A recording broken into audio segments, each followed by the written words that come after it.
I still believe in SWFTCOIN and the idea of maybe 50 cents. That would not surprise me whatsoever if it were to ever happen. However, nothing I say is financial advice. And the reason why I'm still a fan of SWFTCOIN is because I like its fundamentals. Keep in mind, SWFTCOIN is powering the Swift blockchain and AI services. Like for instance, in this case, we take a look at Swift GPT. Now, some people may be thinking, oh, who cares about that? No one's going to care about that. But the way I view it is that it doesn't seem that bad because time and time again, we've seen in this space that, first of all, people usually care about the anticipation, the story, the narrative. And if we take a look at how well ChatGPT is done, if we take a look at the aspect of AI and how during a time where the market usually picks up, that seems to be a good narrative. I don't think this is such a bad thing in the grand scheme of things. Keep in mind, the AI market is predicted to reach nearly $2 trillion by 2030, according to Grandview Research. So it doesn't seem that bad. You know, if it were to ever reach that, by the way, that figure that I mentioned before, that would be bigger than a lot of countries' GDP. So I find that very impressive. Now, let's not forget as well, the Swift blockchain allegedly is revolutionizing cross-chain swaps with AI-powered technology. So yeah, overall, I don't think it's such a bad thing. SWFTCOIN is also arguably focused on two markets that Ripple and Stellar are also focused on. And what is that? Payments and as well as global trade and finance. The payments market currently is valued at over $2 trillion. So that's very massive.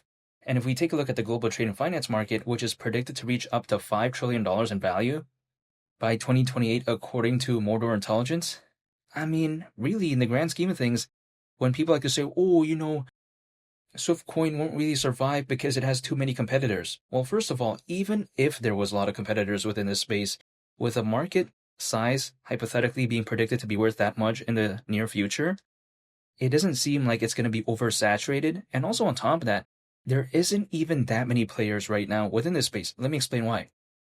If let's say we take a look at Ripple and Stellar, they're number one and number two. No other project that is focused on payments and global trade and finance is going to overtake that during this cycle, in my opinion. So what are we left with? Of course, we take a look at SWFTCOIN. There's XPR. There's also ZBCN, aka Zebec. We take a look at Onyx Coin, aka XCN, and also we take a look at XDC. How is that many? That means that beyond SWFTCOIN right now, there is only 4 reputable major competitors other than XRP and XLM. Kind of crazy to think about, considering the markets they're focused on. Again, we're not talking about 20, 30, or 35 major competitors within this space. That's not that many. Again, around 4 besides XRP and XLM when it comes to SWFTCOIN, when it comes to its competitors. Kind of crazy to think about. And if there's a lot of attention for this space, and there's not that many options to begin with, something like SWFTCOIN maybe might also have some of that attention as well when the market really does pick up. And SWFTCOIN, the crazy thing is that the market cap's around $100 million. We've seen something like ZBCN already go in the hundreds of millions. We've seen something like XDC market cap is well beyond $1 billion right now. We take a look at XCN, also in the hundreds of millions. We take a look at something like XPR, which I get it maybe isn't as popular as some of the others I mentioned before, but that also has a pretty good recovery as of late. SWFTCOIN, at one point, the market cap was like around $300 million, give or take, and then ever since the pullback, this one seems to be lagging a little bit behind when compared to other competitors, I would say. But again, when SWFTCOIN back then really woke up, it happened at a time where I felt like not many people expected that to happen. So I'm just staying patient here, and I'm still waiting for that next leg up. If anything, a SWFTCOIN with this pretty big pullback, the way you take a look at it is that if I was bullish on SWFTCOIN before, if anything, I'll still be bullish right now because, again, if I am able to dollar cost average and as a result be able to accumulate more because the price is lower, I would not complain about that. Also, I've seen time and time again where when it comes to this space, even projects that are focused on the same markets, they seem to kind of have their run at a different time. Like for instance, XCN, which is another project I'm bullish on, that had a good run initially, and when it had a pullback, something like ZBCN, which was staying kind of low for quite a while, then it suddenly had a pretty good run. So even projects within this space, they don't just automatically do, like let's say, a rally all at the same time. So I'm still staying patient when it comes to SWFTCOIN. And I think SWFTCOIN, even though it's not necessarily the most popular or like listed in the best of the best exchanges, arguably, and also on top of that, even though it doesn't have the biggest community when compared to some of its competitors, I do find it pretty cool nonetheless because if I think about Swift, what do I think about? I think about the world of banking. Now, this is different than that because if we take a look at the spelling, this is like minus the I, so it's like SWFT, not like SWIFT. However, just the name association, so to speak, just I think kind of brings some good vibes, arguably, when it comes to this. Like, for instance, I'm bullish on XPR, but I think it can't be denied that a lot of the attention maybe came from the fact that it literally uses the same three letters as XRP, but just like shifted around. You know what I mean? Don't get me wrong.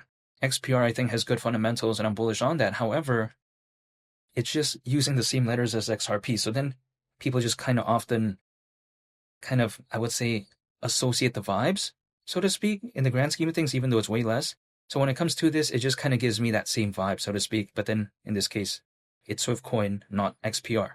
However, if let's say SWFTCOIN maybe were to go to the price of $5, considering current circulating supply, market cap at that point would be exactly $5 billion. And the reason for that, actually, interestingly enough, is because the circulating supply of SWFTCOIN is currently exactly 10 billion. Now, it doesn't really mean much because, other projects out there that don't have such a, I would say, cool-looking circulating supply, they've also done very well, so it's not like really a factor. However, I just think it's pretty cool that the circulating supply is exactly 10 billion. So yeah, besides that point, 50 cents is around a 47x from here. Now, some people may be thinking, okay, wow, but take a look at this microcap that could do this or do that. I'm aware of that. But if I was looking for a microcap, I would simply not be bullish on SWFTCOIN. But I'm not looking for a microcap, so that's a different case. And also, people like to ask me, why don't you acquire Bitcoin or Ethereum? Well, why would I? If let's say SWFTCOIN even just went to 25 cents, that's still over a 20x from here. Even let's say at the price of 12.5 cents, around a 10x from here. Even if we don't think about 50 cents, let's say we think about 12.5 cents, even at that point, I would much rather prefer this over Bitcoin and Ethereum, even though I can't make a decision for anyone. This is just my mindset. It's because Bitcoin going to 300 grand, less than a 3x from here.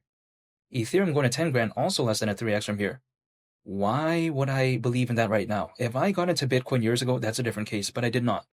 So for the meantime, I would just rather believe in projects which I find interesting, which I find are very unique, and I'm a big fan of these type of projects that are focused on payments and global trade and finance. And also, there seems to be a little bit of a demand for projects that are similar to Ripple and Stellar, but then with a lower market cap than XRP and XLM. And I think something like SWFTCOIN does fit that sort of category for me, because again, even though I still believe in XRP and XLM, their market cap is very massive. Like for instance, again, SWFTCOIN 50 cents, around a 47x from here. I don't think either XLM or XRP could do that, arguably, hypothetically, in the next 6 to 10 months. This is just my mentality. Their market caps are very massive. Don't get me wrong, I still believe in them, but I don't think they could do that, maybe. However, a $5 billion market cap, that doesn't even seem that ridiculous. That's not even 5% of XRP's current market cap, and arguably, we're not even in a fully fledged type of altcoin season. So I don't find this too outlandish in my perspective. However, some people like to ask me, oh, when is the exact moment in time? Look, I'm not going to know the exact moment in time SWFTCOIN is going to do its thing, so to speak. All I can do is prepare for a moment in time in which it maybe does that. And that is by me, just literally dollar cost averaging, holding, and just waiting. Beyond that, I do not know when things are going to do what they want to do. Either things go down or they go up. I have no control over that. If I pulled up a price chart, drew a random triangle, like what some other people keep telling me to do, that does nothing. Because if I drew a random triangle, do you think the market's going to care about that? No, it's not going to care. It's not going to just, pay attention to that and be like, oh yeah, I guess it's time to do this. No, it doesn't matter. And also, I see some people out there, they draw a random triangle and then they just keep adjusting it. They're like, oh, this is going to happen at this time. It doesn't. And then they just keep adjusting it. What's the point? That's just drawing. I'm not in here for drawing. I'm not an artist. I'm not a drawer, right? I don't do art like that, right? I've never been good at drawing either, I did okay in art class, but I'm just saying, I'm no good drawer, so I'm not going to be doing that. Instead, I'd rather focus on the fundamentals. I'd rather focus on what the project is about and just dollar cost average and stay patient, and that's it. And feel free to subscribe if you enjoyed this video. I would greatly appreciate it. It's been Lee the Captain. I'll catch you all in the next one. I'm out. Peace. Bye.